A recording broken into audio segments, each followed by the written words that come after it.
Sometimes you are not paying for better cotton, better construction, or better durability. You are paying for a story printed on the tag. Picture this. A guy walks out of a clean, expensive-looking store. The bag is thick. The tissue paper is folded perfectly. The logo is discreet enough to feel tasteful. He gets home, pulls out the shirt, and for a second, it feels like a smart purchase. Heritage, luxury, quiet confidence. Then he looks closer. The fabric is thin. The collar has no real structure. The buttons feel ordinary. The stitching is clean but basic, and when he compares it to a shirt from a less famous brand that costs half as much. The difference is not in the garment, it is in the story. That is the question behind this entire video. If you removed the logo, would this piece still feel worth the price? Today, we are looking at 15 men's brands. First, 9 brands where you may be wasting money, not because everything they make is garbage, but because too much of the price is tied to logo, marketing, licensing, retail theater, or status. Then, 6 brands that actually deserve attention, not always because they are cheap, some are expensive. But the money goes into fabric, construction, fit, durability, and consistency. The rule is simple. Brand is not quality, price is not value. Value is what remains after the logo disappears. Start with number 9, Tommy Hilfiger. Tommy Hilfiger is the easiest version of the trick to understand. You see the flag, you see the red, white, and blue. You think classic American prep, weekend house, clean sneakers, easy confidence. But in a lot of the men's basics, especially logo t-shirts, polos, and mall rack sweatshirts, the product is often not doing anything extraordinary. It is cotton, it is stretch cotton, it is a familiar fit, it is a clean graphic, and very often it is sitting at a price. That only makes sense because the flag is on the chest. The brand's own store regularly shows logo tees around the $40 to $50 range before discounts. With deep markdowns happening all the time, that tells you something. A product that can live comfortably at half price was probably not priced purely around material value in the first place, Tommy Hilfiger. That does not mean every Tommy piece is useless. A simple Oxford on sale can be fine, a basic polo at a heavy discount can do its job, but at full retail, the equation gets weak. You are not usually buying rare cotton, you are not buying special sewing, you are not buying a heavyweight collar that will hold shape for years. You are buying a clean, preppy image that has been built for decades. The mistake is paying premium money for the most replaceable Tommy pieces. Avoid the loud logo t-shirts, basic hoodies, and anything where the design is basically just Tommy, but bigger. A better move is simple. Buy it only on sale, or compare it to Uniqlo, Buck Mason, or a blank heavyweight tee before you pay. Tommy is not always bad, but the flag can make ordinary cotton feel more expensive than it is. Number 8, Calvin Klein. Calvin Klein sells minimalism. Black, white, gray, clean type, sharp underwear ads, denim campaigns, a version of masculinity that looks effortless because every photo has already done the work for you. The problem is that minimalism can hide a lot when a garment has no complicated pattern, no technical fabric, no unusual construction, and no visible craftsmanship. The price has to be justified somewhere else, and with Calvin Klein, that somewhere else is often the name. This is especially obvious with underwear, logo tees, basic denim, fragrances, accessories, and entry-level fashion. This is especially obvious with underwear, logo tees, basic denim, fragrances, accessories, and entry-level fashion items. PVH, the parent company behind Calvin Klein and Tommy Hilfiger, states in public filings that it owns both trademarks, and Calvin Klein has around 30 licensing and other arrangements across territories and product categories.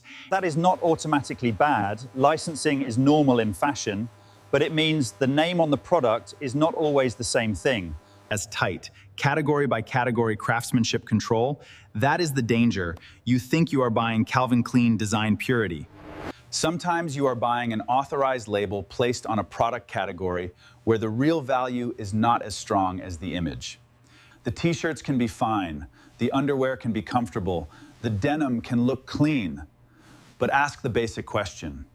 If the waistband did not say Calvin Klein, would you still pay the same price? Often, the answer is no. Avoid the pieces where the logo is the entire personality. Giant waistband branding, chest logo tees, basic sweatshirts, and fashion accessories that feel generic without the name. The better alternative is to separate category from brand. For underwear, judge fabric recovery and waistband durability. For denim, judge fabric, rise, stitching, and how much stretch is being used to fake comfort. Calvin Klein is brilliant at selling restraint. But restraint is only valuable when the product underneath is strong. Number 7, Lacoste. This one is controversial because Lacoste actually has history. The crocodile is not random. The brand has real tennis heritage. The polo shirt is central to its identity. The classic Lacoste polo still has a recognizable piqué texture and a cleaner athletic look than many mall polos. But heritage can turn into a tax. A Lacoste polo can easily live in the same mental category as a luxury casual piece. You put it on and it feels elevated. The crocodile is small, but everyone sees it. It says you did not buy the cheapest polo in the room.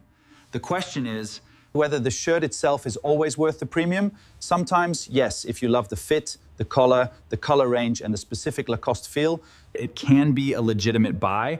But if you are buying it just because the crocodile makes a cotton piqué polo feel expensive, and you may be paying too much for recognition, that is the trick of logo polos, the difference between a good polo and a mediocre polo. It is not the animal on the chest, it is the fabric density, the collar recovery, the placket construction, the sleeve rib.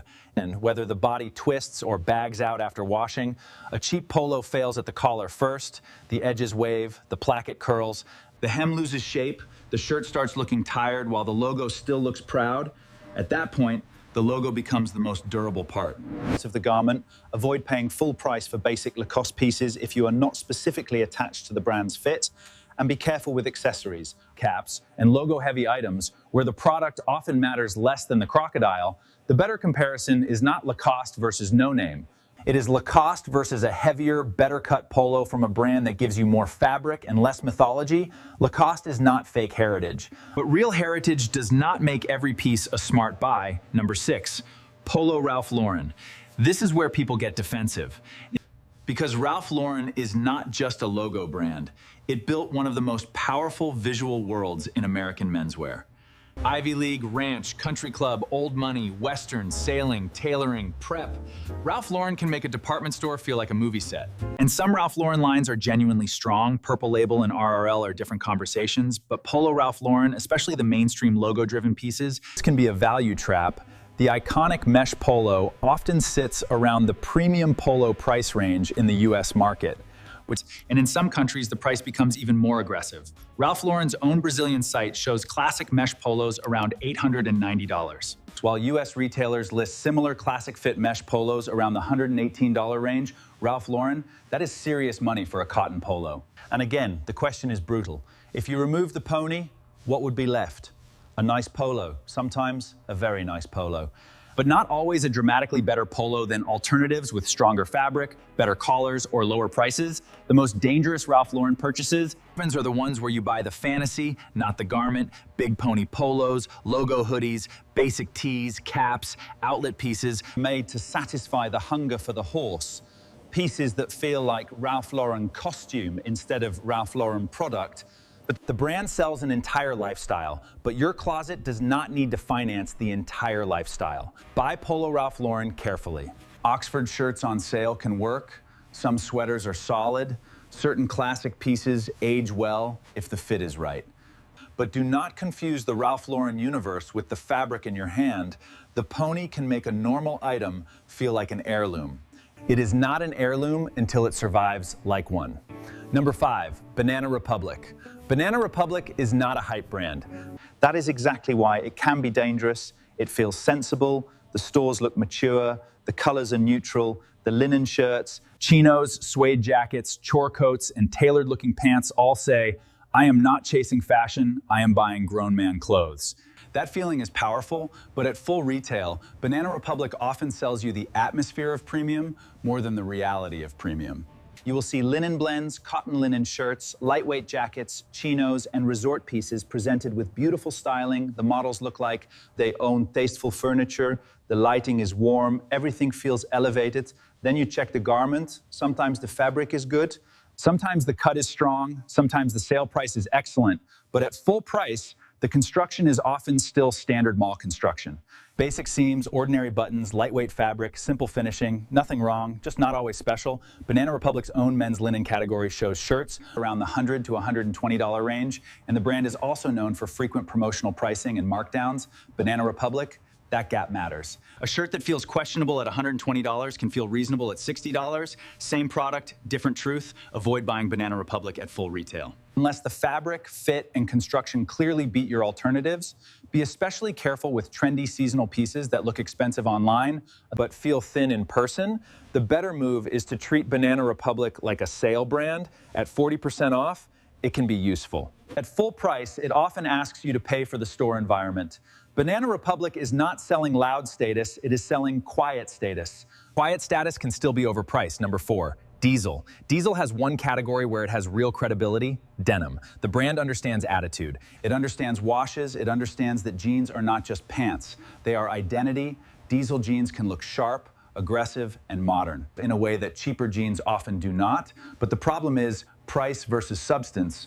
Many diesel jeans are fashion jeans first, and denim nerd jeans second. You are often paying for wash development, branding, fit, distressing, and Diesel's rebellious image, not necessarily for the most durable denim you can buy. In Brazil, Diesel's own site shows jeans ranging from around $1,495 to $3,495, depending on the model. That is a serious spend, especially when some options use stretch constructions or fashion treatments that are not designed to age, like raw selvage denim. This is where the buyer gets trapped. A Diesel jean can look better on day one than a rugged Japanese denim jean. It can feel softer, it can fit easier, it can have the wash already built in, but what are you paying for? You are paying for the finished look. With better denim brands, you often pay for the cloth, the weave, the hardware, the stitching, and the way the jean becomes yours over time. Avoid the heavily branded, heavily distressed, high-stretch jeans at premium prices. Unless you are buying them purely for the look, a better alternative is raw or one-wash denim from brands that tell you the ounce weight. The mill, the weave, and the construction details. Diesel can sell you instant character, but instant character is not the same as long-term value. Number 3, Hugo Boss. Hugo Boss is one of the most important brands to understand because it looks responsible. A Boss suit looks clean. Corporate, adult, modern. It hangs in stores under good lighting. It feels like the safe choice for a wedding, interview, office, or first expensive suit. And that is exactly why the value question matters. In tailoring, the difference between value and waste is often hidden inside the jacket. You cannot see it from 10 feet away. You feel it over time.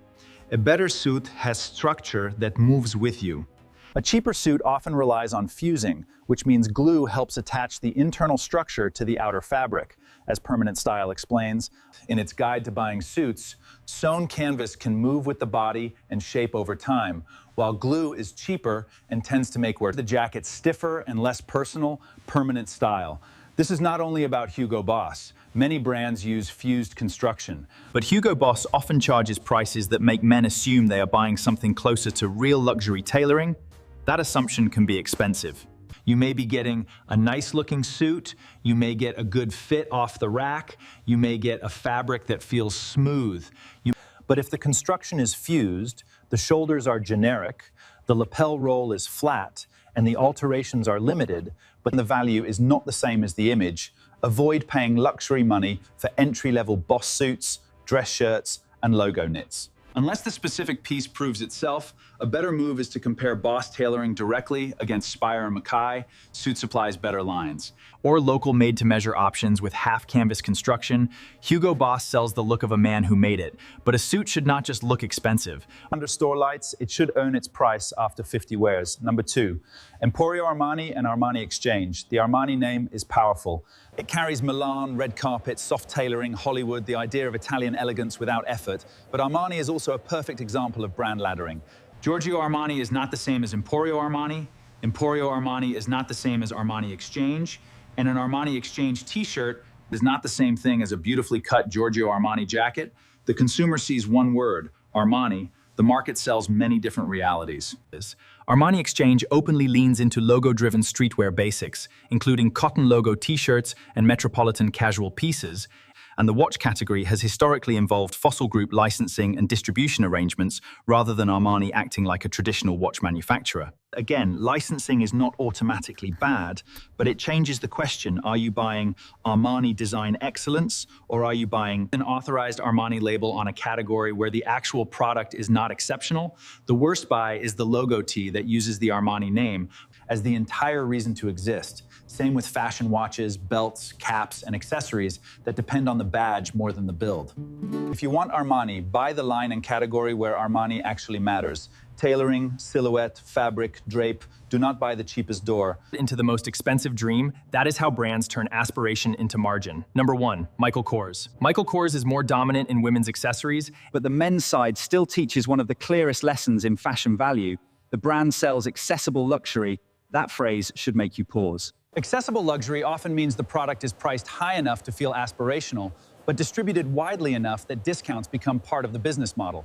Michael Kors men's bags, wallets, watches, belts, and accessories can look polished, the leather can be acceptable, the hardware can shine, the shapes can be practical. But the danger is paying designer money for goods that do not compete with specialist leather makers, specialist luggage brands, or specialist watchmakers. The official Michael Kors men's bag category presents bags as premium, functional, and durable, with examples like pebbled leather briefcases around the $299 range. At sale prices, some pieces may make sense. At full retail, you need to compare them against brands that put more money into leather quality. Stitching, zippers, lining, and repairability, the mistake is buying the feeling of a designer purchase. You see the metal logo. You see the clean black leather, you feel like you bought luxury. But real luxury is not just a polished surface. Real luxury is how the edge paint holds, how the zipper runs after 2 years, whether the leather develops depth or just creases flat, whether the hardware plating wears off, whether the bag can be repaired. Avoid logo-heavy wallets, fashion watches, belts, and bags where the branding is doing more work than the material. Michael Kors is not the worst product. It is a risky value proposition because it teaches people to confuse outlet luxury with construction quality. That is the end of the first half. 9 brands where your money can quietly drift away from the garment and into the image around the garment. But this is where the video has to turn, because not every expensive brand is a scam. Paying more can be smart. It is smart when the money buys better cloth, better construction, better pattern cutting, better quality control, better materials, better repair options, better aging. A cheap shirt that twists after 5 washes is expensive. A $200 shirt that you wear for 5 years can be cheap. The question is not, is it expensive? And the question is, what did the money buy? And now, 6 brands that actually deserve attention. Number 6, Uniqlo. Uniqlo is not romantic. Nobody buys Uniqlo to impress a table full of menswear snobs. There is no dramatic heritage fantasy, no ranch house, no Milan runway, no crocodile, no pony. That is part of the value.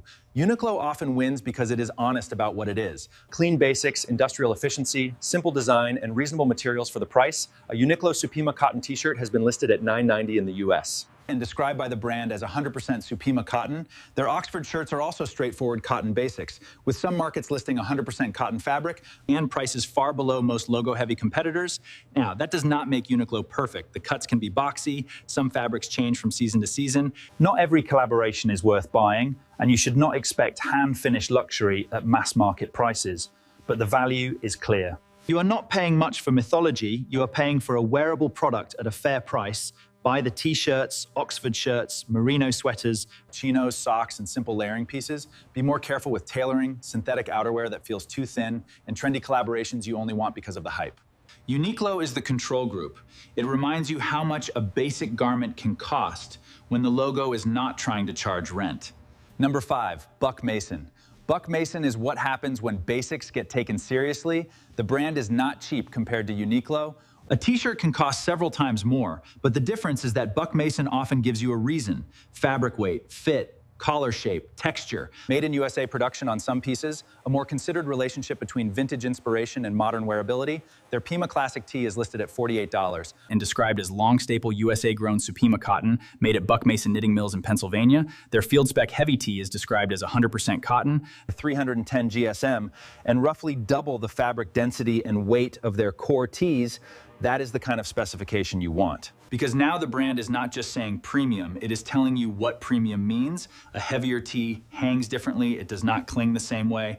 The collar usually looks better under a jacket, the body feels more substantial, it can survive more washes without immediately becoming an undershirt. Buy the field spec tees, Pima tees, sweatshirts, Henleys, and simple knits. Be careful with pieces where the vintage styling matters more than the material. And always check measurements, because a great fabric in the wrong cut is still a bad purchase. Buck Mason is not magic. It just puts more of the money into the thing you actually wear. Number 4, Kamakura Shirts. Dress shirts are where many men get robbed politely. They walk into a department store, they see a shirt for $125, the packaging is crisp, the collar looks business ready, the brand name sounds serious. Then the fabric is thin, the collar bubbles, the cuffs feel weak, the fit is either a tent or a sausage casing. Kamakura is valuable because it focuses on the shirt itself. The brand is built around Japanese shirt making, clean collars, proper fabrics, and classic proportions. Kamakura's own site presents the brand around high-quality dress shirts from Japanese craftsmen, and its higher-end 200 4-ply shirts And collar design meant to sit properly under a jacket. That is real value in a dress shirt. Not because every man needs a 200-count shirt, but because the brand understands the details that actually matter. Collar roll, collar height, fabric hand, stitching consistency, sleeve length, and how the shirt behaves under tailoring. Buy the white and blue dress shirts first, then an Oxford button-down. If the fit works for you, avoid overbuying unusual patterns before you know your size. Dress shirts are unforgiving if the collar is wrong. The whole shirt is wrong, Kamakura is not loud, that is the point. A good dress shirt should not need a logo, the collar should do the talking. Number 3, Spier Mackay. This is one of the clearest examples of paying for construction instead of brand theater. Tailoring is expensive because tailoring is complicated. But a lot of brands hide cheap construction behind expensive presentation.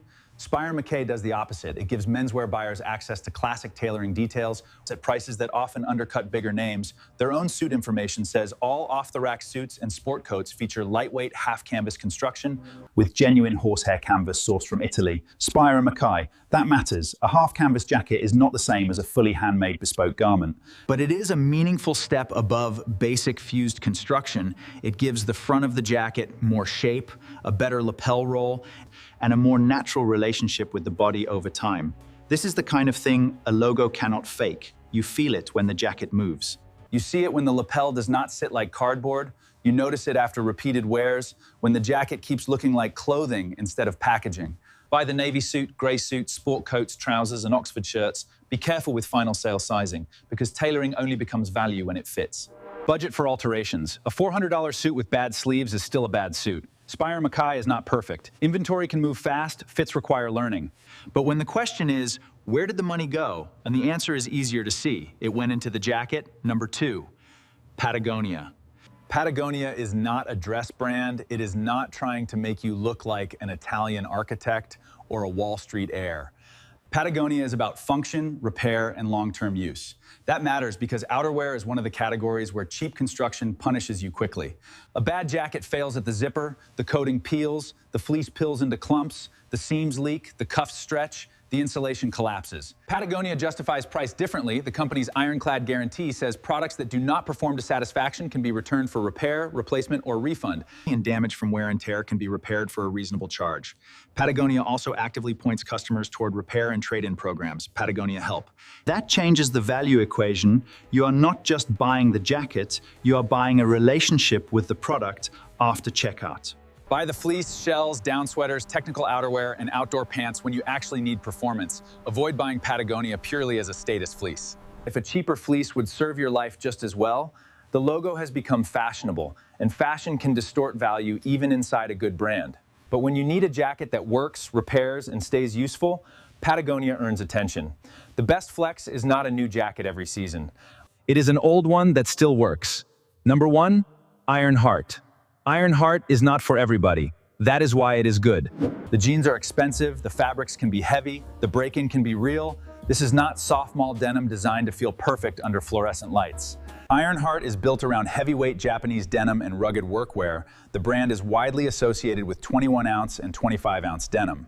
And retailers describe its 21-ounce selvedge jeans as a signature product woven slowly on shuttle looms with heavy yarns. Ironheart, that is not marketing fluff. That is material reality. You pick up a pair and immediately understand where the money went. Into fabric, into hardware, into sewing, into density. Into a garment that does not beg for approval, Ironheart changes your standard because it makes normal fashion denim feel flimsy. A diesel jean may look cooler on day one. An Ironheart jean feels like it might outlive your interest in denim. Buy the 21-ounce jeans if you want the signature experience. Buy the flannels if you want to understand what a serious shirt can feel like. Buy the jackets if you are ready for weight, structure, and commitment. Avoid Ironheart if you want light, stretchy, easy clothing. That is not a flaw, it is just not the purpose. Ironheart is expensive for the right reason. The product is heavy before the story begins. And that brings us back to the rule. The money is either going into the garment or it is going into the image around the garment. You can learn to tell the difference. Look at the fabric composition. If an expensive luxury shirt is mostly polyester, ask why. Polyester can be useful in performance clothing, but polyester pretending to be luxury should make you suspicious. Touch the fabric. Thin is not always bad, and heavy is not always good, but weight tells you something. A heavyweight tee, a dense Oxford, a sturdy flannel, and a real denim cloth. All communicate before the brand speaks. Check the collar. Cheap t-shirts die at the neck. Cheap polos die at the collar. Cheap dress shirts die. When the collar loses shape under a jacket, look inside the garment. Internal seams tell the truth. Loose threads, messy finishing, weak pocket bags. Cheap lining and careless stitching mean the outside got more attention than the inside. Check the buttons are button zippers. YKK zippers are different from mystery hardware. A good zipper should not feel like it is negotiating with the fabric. Understand stretch. A little elastane can make pants comfortable. Too much stretch can be a way to make cheaper fabric feel easier in the fitting room. Comfort on day one can become bagging on day 30. Separate heritage from costume. Real heritage shows up in repeated product knowledge. Fake heritage shows up in sepia photos, old dates, and vague words like crafted without details, and calculate cost per wear. A $40 shirt you wear twice because the collar collapses is not cheap. A $180 shirt you wear every week for 3 years, maybe. One of the cheapest things you own, that is the final lesson. Do not hate famous brands just because they are famous. Do not worship quiet brands just because they are quiet. Judge the object, the fabric, the construction, the fit, the durability, the repairability. The category, the price after the logo disappears. Some brands sell you clothing. Some brands sell you permission to feel like the kind of man who owns better clothing. Those are not the same thing. Marca is not a guarantee of quality. High price is not proof of value. A piece is only worth the money when the product delivers more than the label promises.